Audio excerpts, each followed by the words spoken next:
Welcome to episode 13 of Take 47 Podcast. And I just want to start off by thanking all of you who watched my last episode, which did extremely well. Got well over 300 views. And I'm obviously trying to improve the content slowly. Of course, last episode was the first episode that I actually had a thumbnail. And so far, it's done very well.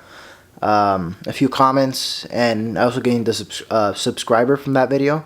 And if you did see that video and are watching this one, I suggest you subscribe and like the video, share to anybody that might be interested in politics or watching the news or needs a news outlet.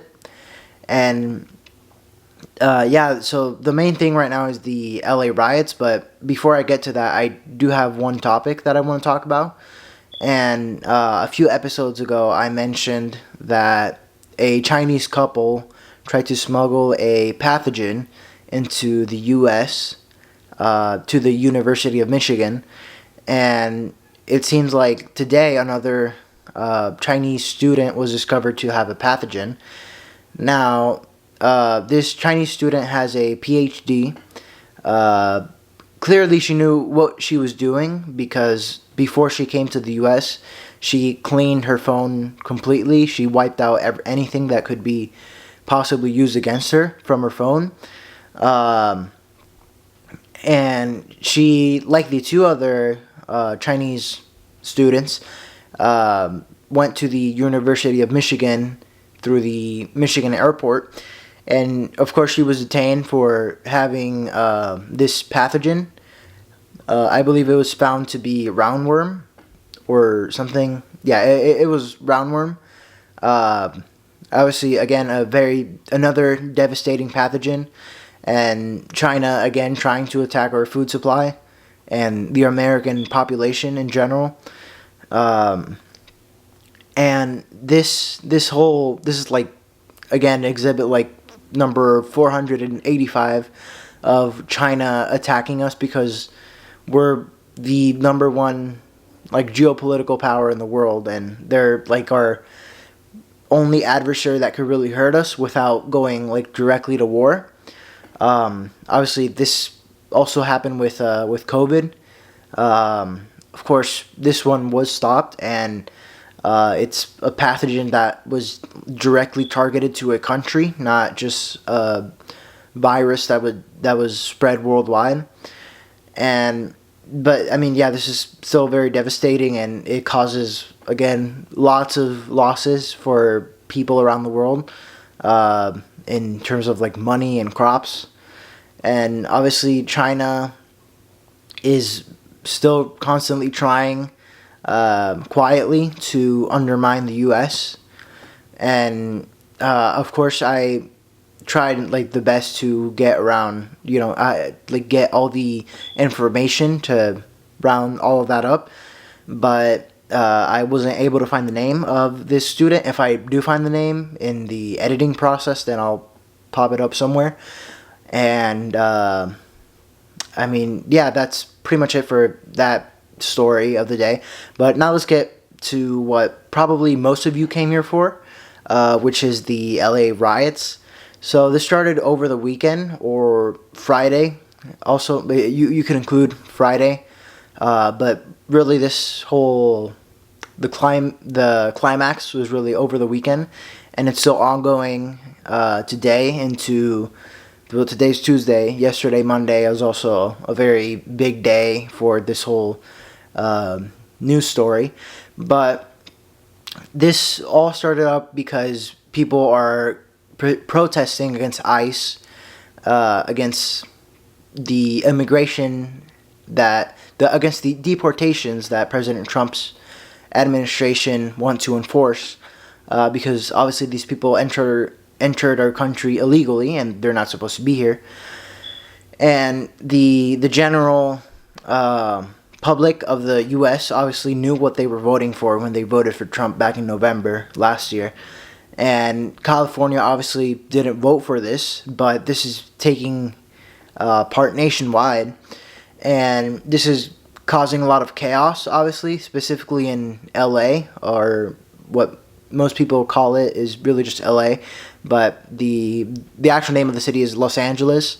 Um, and it all started off peacefully, but it's really just escalated and turned into pretty big riots, from looting stores to Molotov cocktails, ramming crowds of police officers or federal law enforcement with motorcycles or vehicles, and throwing like cinder blocks and whatnot.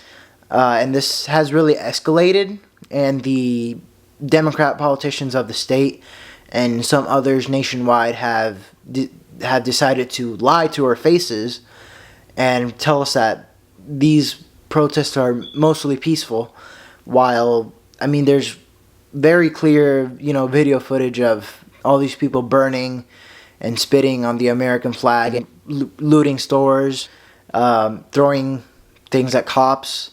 Obviously, these protests are not peaceful, and again, another excuse that the Democrat politicians are using to defend all these protests are the First Amendment, which allows, obviously, freedom of speech, and burning the American flag they would classify as a form of freedom of speech.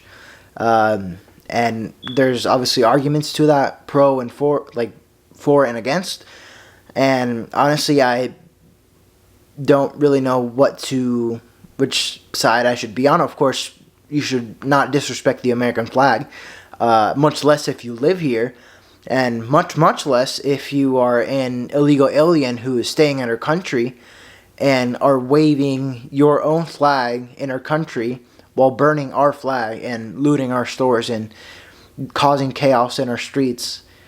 And, that's a very clear sign that you don't love the country.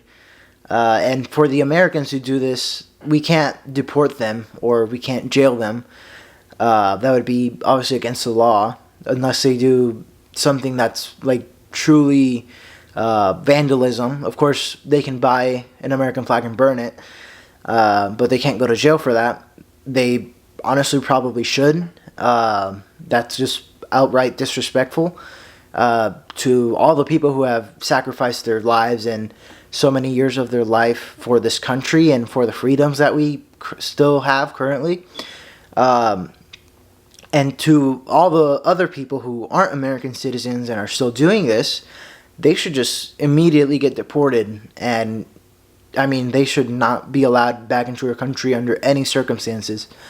Because, I mean, this is not a very grateful act to the country that you're staying in, taking lots of government programs and taking lots of taxpayer funds while, living here because you don't have the best economy in your country, and you're here illegally breaking your laws. And most of the people that come here don't come here to work or to get a job and stabilize their family or grow a family here.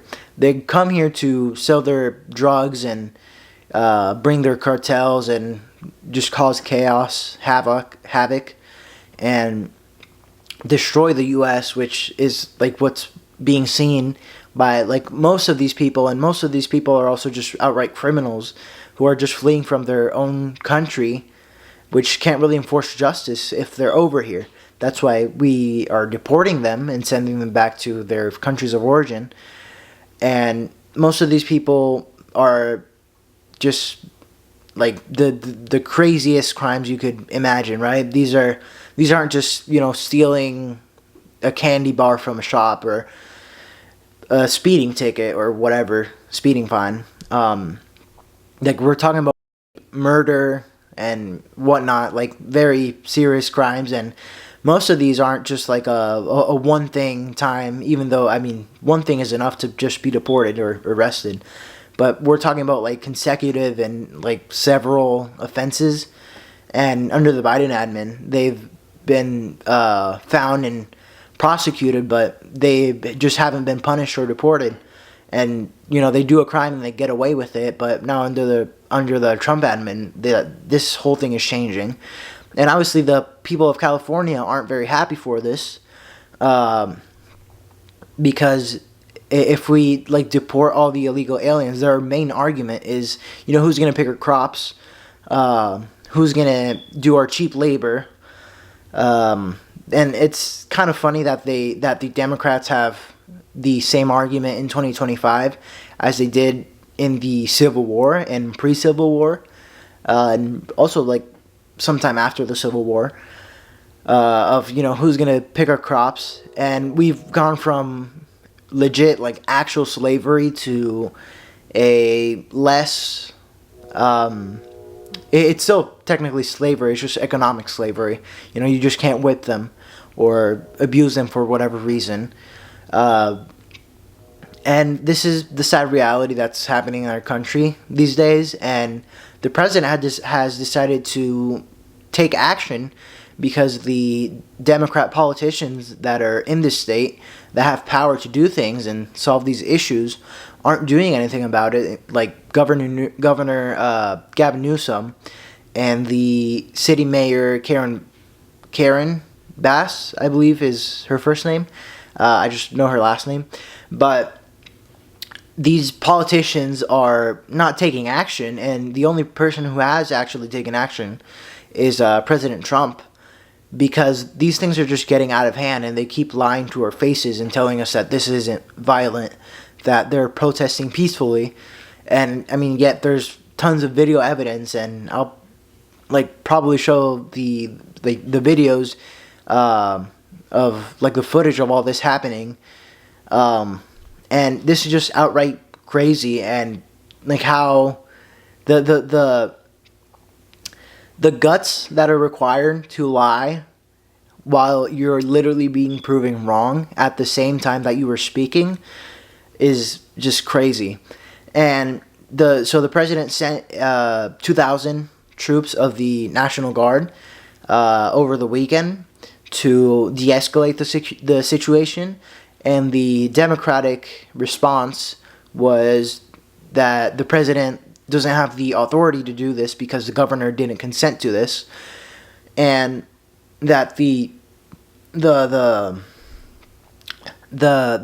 and the state have said that this is only going to escalate the situation. This is not going to de-escalate, and clearly they've been proven wrong. But after these 2,000 National Guard troops were sent, because I believe California has about 300 of them that are on high alert, but they're not actually doing anything.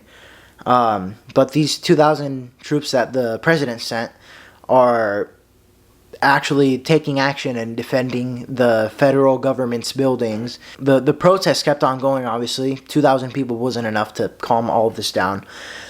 So the next step was to send in the Marines. Trump decided to send the Marines in yesterday or Monday, whenever you're watching this, to further de-escalate the situation. And that actually worked out pretty well. Much better than the 2,000 National Guard units that were deployed. And the protests have obviously calmed down a little bit. So far today, Monday, the president decided to send 2,000 more National Guard units on top of the 2,000 units that were already there, and the 700 Marines, to just annihilate these protests, these riots. And the Democrats have really just been speaking from Capitol Hill, denying any violent protests, although some of them have acknowledged it, of course. But all they've really said is, like one or two rotten apples. But of course, when we see the videos and the footage of all this, it's clearly more than one or two people. And if it really was just one or two people, then those two people would just get arrested, and that'd be the end of the situation. The rest of the protests would just be peaceful. But we're clearly seeing more people committing violent crimes, even after some have been arrested. I believe on Friday alone, 44 people were arrested for violent crimes and whatnot. And obviously, some people have rewards for being captured. If you give us any valuable information that leads to the capture of such person, you get like $50,000. This is a true example of this one guy that was shown throwing like stones or cinder blocks at cars, at I believe ICE cars that were passing by, exiting the riots. And I mean, not just that, you're also seeing cars being burned and so much chaos and destruction. And honestly, I don't think that the federal government should send any money to repair or to fix any damages that were caused by these rioters, because the governor of California could have just stopped all of this, or so could have the mayor, with the help of the governor. They could have stopped or at least really de-escalated a lot of this, but they just chose to not do so, really just because of politics. And once any protest crosses the line from peaceful to violent, the state or the federal government should take action. Of course, the state is kind of forced to take action first, and if it really gets out of hand, the government has to interfere and get involved. But the president has invoked a law from 1807, the Insurrection Act, which really just allows the president to deploy the military. Of course, he hasn't. I don't believe that he has sent full Apaches and whatnot. Of course, these are some of these people are American citizens, and even if they weren't, we don't have the power. And it also wouldn't really be moral to just go with machine guns on helicopters and just shoot everybody. That would also just be a horrifying scene to be on national television. And the president really shouldn't do that. Although I do believe that the president has played this whole thing very, very well. And not just that, the president and the border czar, Tom Homan, have both called for the arrest of Gavin Newsom. And Gavin Newsom has decided to just respond to them instead of, I mean, he's clearly not very busy or very occupied by these riots that are happening in this giant city. This city and the county that it's in is greater than, their population is greater than 30 states. The state I live in is about 11 million people, I believe. I'm not actually sure about the exact number. It's a few million people. I'll probably just show it somewhere on the screen. But it's a few million people, and my entire state is, population-wise, of course, smaller than this country and this city in California. And this governor is just letting all this chaos take place in one of the most important cities in all of the U.S. It's arguably more important than New York. Of course, that's debatable, but I'm not here to debate about that. And the Trump administration has taken, I would say, very good actions in general to mitigate and not mitigate, to de-escalate and really just calm down all these tensions from the protesters or rioters. And in general, I would, if I were the Trump administration, in charge of the Trump administration, I would not give any money to any to repay or repair anything of the damages that were caused by the incompetence of the Californian government, because honestly, they could have stopped all of this. At least, if they would have had some response that wasn't just sitting back, then yeah, sure, the federal government should obviously just help out. But they're just letting all of this unfold in front of their eyes and just not taking action simply because they agree with their politics. And, of course, it'd be one thing if the governor decided to, speak at a protest and, give an address or whatever. It'd be, of course, something very, very different than, just sitting back in his office or mansion or whatever, and just letting all these rioters burn the cars and the streets, just vandalize everybody and anybody on the streets. These are just straight out anarchists, and they're not helping the country at all. And of course, the president knows that well, and he's taken very, very good actions in to de-escalate and eradicate these, at least the violent protesters, of course, to eradicate the violence in the streets of Los Angeles. And there's also a very curious part about this, and I have to give some credit to Benny Johnson, a conservative voice that has some very good reporting, of course. He's got a few million subscribers, and I personally am somebody who watches his show often, yeah. You could say often.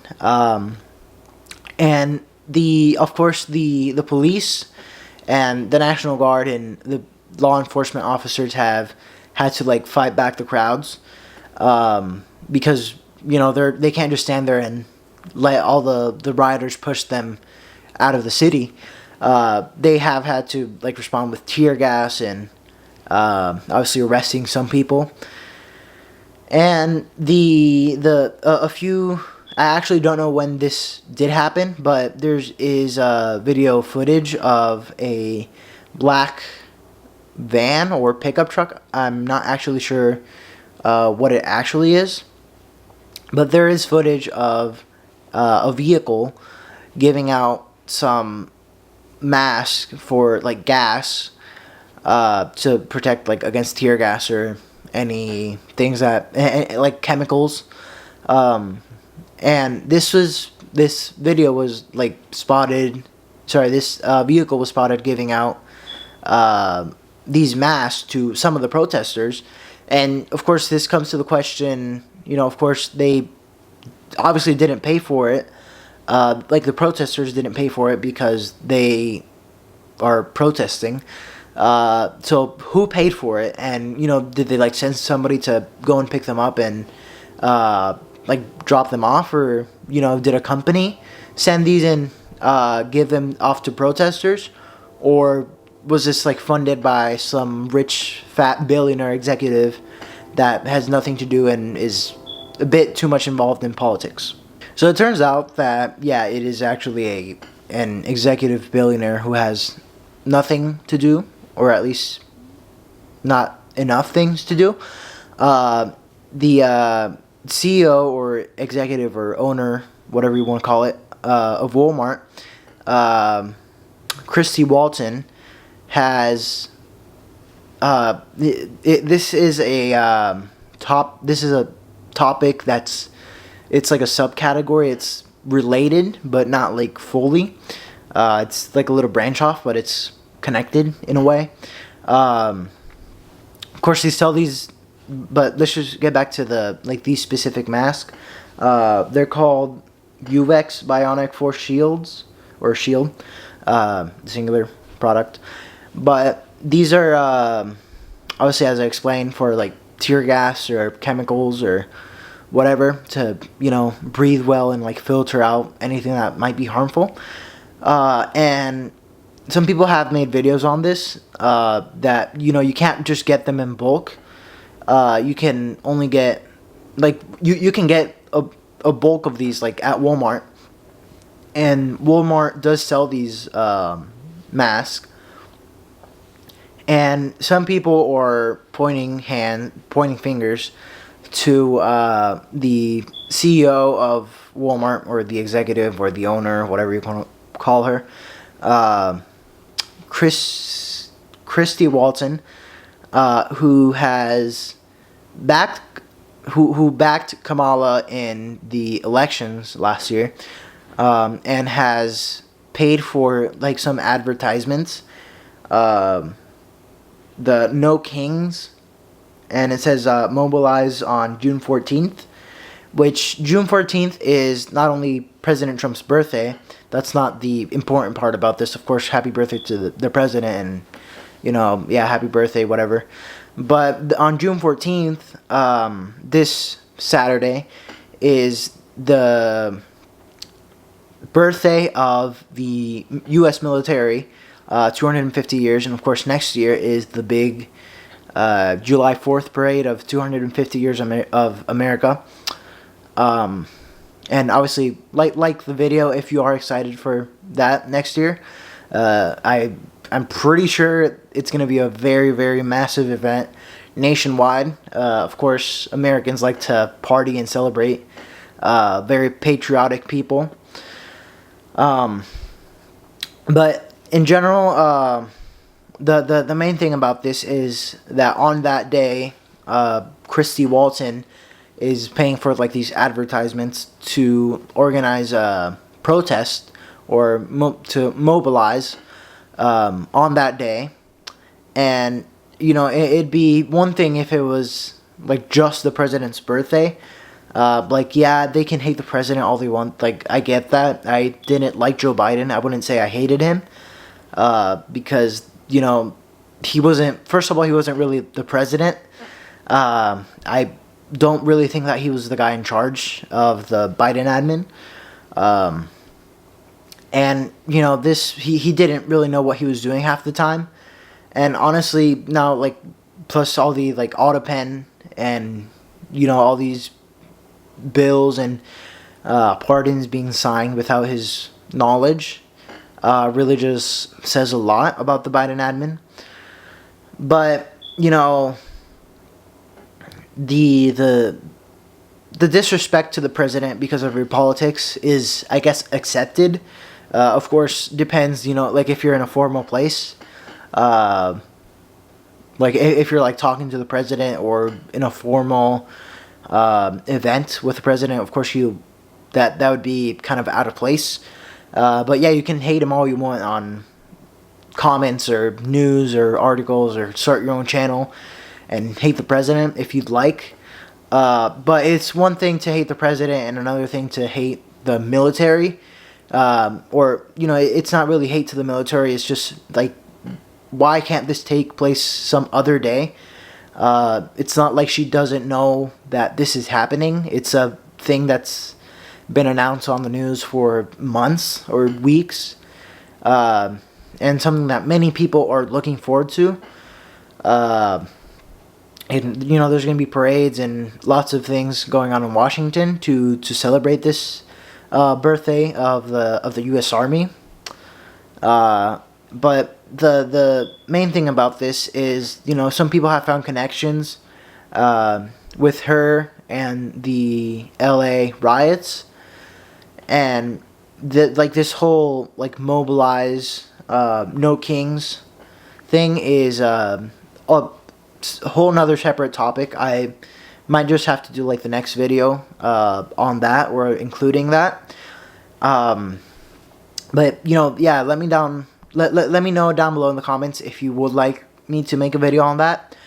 I probably will. I'm not 100% sure. Depends what happens from here to Friday. And yeah, this is lots of chaos going on, and so many things that could be prevented and really need to be fixed. But yeah, let me know how you feel. Let me know how you feel about this down in the comments. And yeah, thanks for watching.